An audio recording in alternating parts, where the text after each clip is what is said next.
Saoul était de ceux qui approuvaient le meurtre d'Étienne. Acte 8, 1. Saoul de Tarse, le futur Paul et Étienne avaient certainement des points communs. Ils étaient juifs tous les deux, et probablement l'un comme l'autre originaires non de la Palestine elle-même, mais de la diaspora. En ce qui concerne Saül, la chose est sûre, il affirme lui-même être né à Tarse en Cilicie, province d'Asie mineure. Pour Étienne, ce n'est dit nulle part, mais la probabilité est forte puisqu'il fait partie du groupe des hellénistes, les juifs de langue grecque. L'un et l'autre sont des familiers de Jérusalem.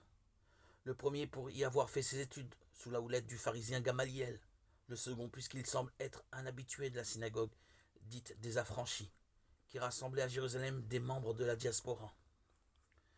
De ces deux juifs, l'un, Étienne, a très vite adhéré au groupe des Nazoréens, qui reconnaissaient en Jésus de Nazareth le Messie attendu. Saül, au contraire, s'est opposé de toutes ses forces à ce groupuscule naissant, qu'il considéra pendant plusieurs années comme une secte dangereuse.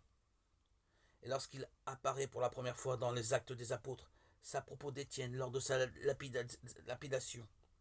Luc raconte que les exécuteurs avaient posé leurs vêtements aux pieds d'un jeune homme appelé Saül, acte 7, verset 58, et il ajoute, Saül était de ceux qui approuvaient ce meurtre, acte 8, 1, ce qui ne l'empêcha pas certainement d'admirer le courage et la force d'âme du condamné, qui mourut en pardonnant à ses bourreaux.